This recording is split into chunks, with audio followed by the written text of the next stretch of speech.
నమస్తే రమ్మగారు. నమస్తే జయ. రమ్మగారు, పూజ గదిని హ్మ్. ఎలా ఉంచుకోవాలి?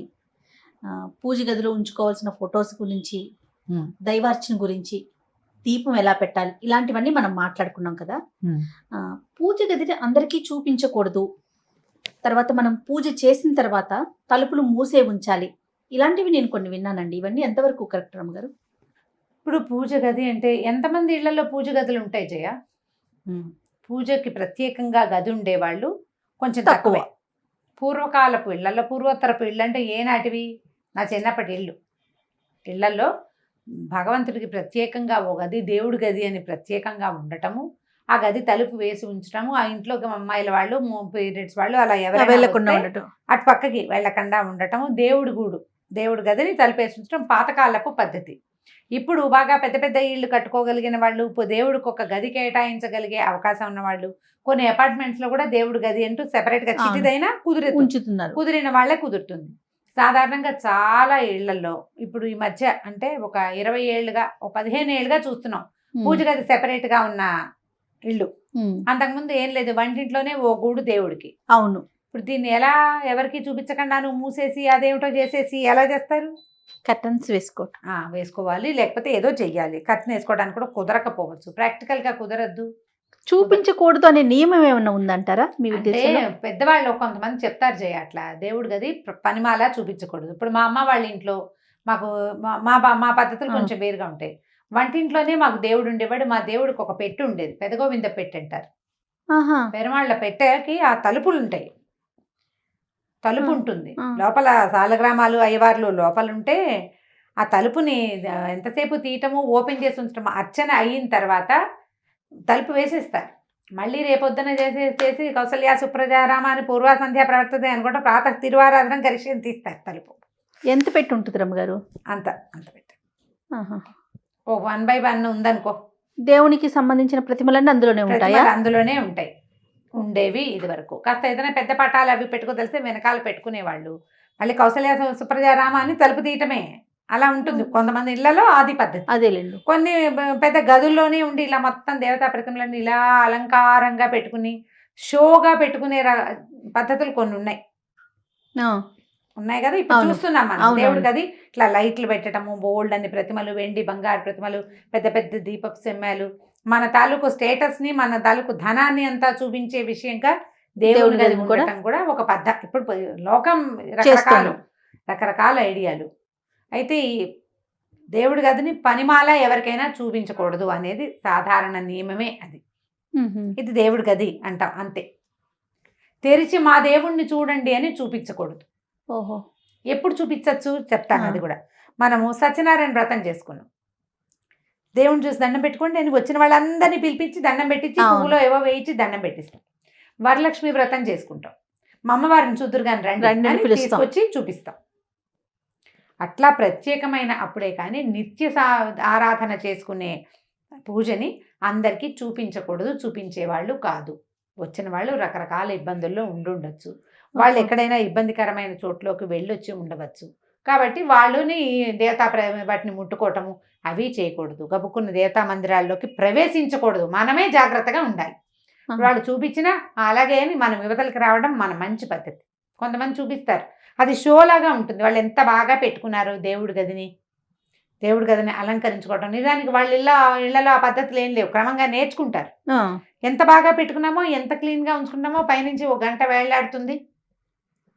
ఎన్ని ప్రతిమలు ఉన్నాయి, చక్కగా వెండి బంగారు ప్రతిమలు, దీపారాధనలు, చక్కగా కలశాలు, ప్రసాదం పెట్టుకోవడానికి ఓ పళ్ళేలు, వస్తువులు సగం.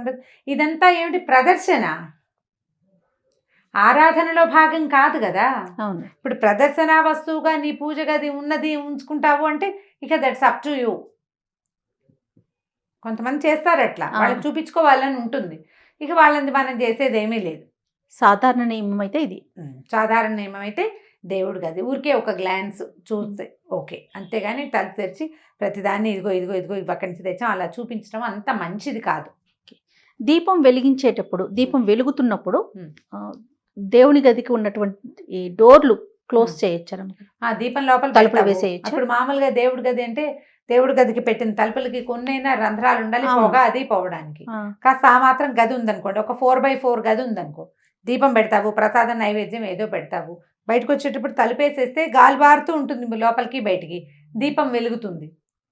ఇప్పుడు ఏదో పెట్టాము, ఆ ప్రసాదం పెట్టాము, కొన్ని పలుకులు వదిలి పెడతావు, దీపారాధన కుందులు ఉంటాయి, ఎలుకలు వస్తాయి, పిల్లులు వస్తాయి, మన ఇంట్లో ఏదైనా ఇంకేమైనా రకరకాల జీవజాలాలు మన పెంపుడు జంతువులు ఉంటే అవి వెళ్ళచ్చు, పిల్లలు గబుక్కుని వెళ్ళి ముట్టుకోవచ్చు. అందుకు దేవుడి గది తలుపు వేయటమే మంచిది. ఎవరైనా అనుకోని పరిస్థితుల్లో ఎవరైనా మన ఇంటికి వచ్చినా కూడా ఆ బార్లా తెరిచి స్వామికి వాళ్ళని చూపించేసేయకుండా చేయొచ్చు. ఇప్పుడు భగవంతుడు సర్వాంతర్యామి చేయడు. ఈ ప్రతి పరిస్థితుల్లో, ప్రతికూల పరిస్థితుల్లో ఉన్న ప్రతి వాళ్ళు భగవంతుడితో అనుసంధానమయ్యే ఉంటారు. అవును, అనుసంధానమయ్యే ఉంటారు. అందులో ఎటువంటి నిర్వివాదాంశం అది. కాకపోతే మనం భగవదారాధన అనేది చేసుకునేటప్పుడు సాధారణంగా ఏం చేస్తారు, చక్కగా స్నానం చేస్తాం, దేవుడి గది శుభ్రంగా తుడుచుకుంటాము, పవిత్రంగా పెట్టుకుంటాం కదా. అవును, నువ్వు ఒక పవిత్రంగా జాగ్రత్తగా చాలా శ్రద్ధతోటి చేసేటప్పుడు అదే శ్రద్ధ అన్ని విషయాల్లో కూడా ఉండాలి కదా మనకి. ఖచ్చితంగా. దేవుడు ఎక్కడ లేడండి, ఈయన ఎందుకు చూడకూడదండి అంటే ఎక్కడ అన్ని చోట్ల ఉండేటట్టు నీకు ప్రతిమ ఎందుకు, దీపం ఎందుకు, గాల్లో పెట్టపోతువి దీపం ఎందుకు దేవుడి గది దగ్గర పెట్టేవు. అవును, నీ ఉద్దేశం అది. నువ్వు ఒక ప్రాంతాన్ని సెలెక్ట్ చేసుకున్నావు, ఇంట్లో ఒక రూమ్ని పెట్టుకున్నావు, ఇంకా నిన్ను ప్రతిమలు పెట్టావు, శ్రద్ధగా కూర్చుంటావు, నీవు ఒక క్వాలిటీ టైం దేవుడి దగ్గర స్పెండ్ చేస్తావు ఆ గదిలో కాబట్టి కదా. అలాంటి శ్రద్ధ నీకు ఉన్నప్పుడు నువ్వు దాన్ని మరింత శ్రద్ధగా కాపాడితేనే మంచిది. ఇప్పుడు మొదలుపెట్టిన శ్రద్ధని పూర్తిగా చేయండి చివరి దాకా.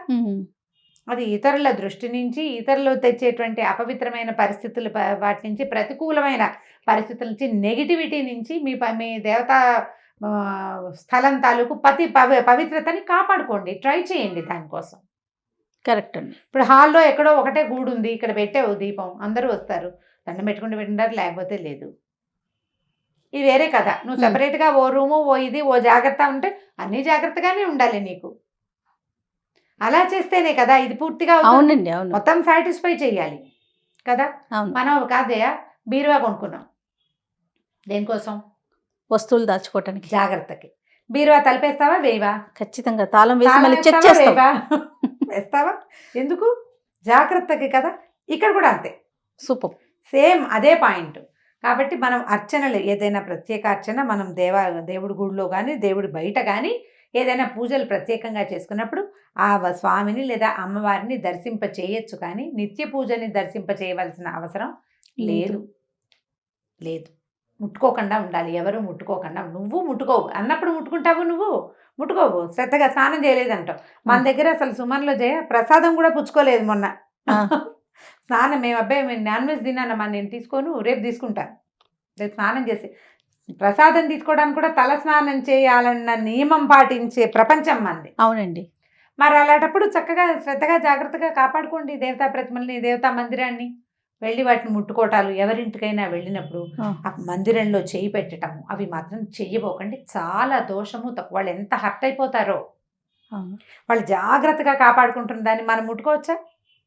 దేవుడి మందిరాన్ని ముట్టుకోకూడదు, దండం పెట్టుకోవాలి అంతే. తప్పితే మందిరాన్ని ముట్టుకోవటము, అబ్బాయి ఈ విగ్రహం బాగుందని టకీమని లేపి చేస్తారు కొంతమంది, అలాంటి వాళ్ళు ఉంటారు. ఆ పనులు చెయ్యకూడదు, అస్సలు ముట్టుకోకూడదు. సో పవిత్రంగా చూడటమే మంచిది. మనం పెట్టుకున్నప్పుడు అది నీకు ఆ పద్ధతి ఉన్నప్పుడు నువ్వు దాన్ని అలాగే కాపాడుకుంటూ తీసుకెళ్ళి ముందుకి. రైట్ రామ్ గారు, నమస్తే. నమస్తే.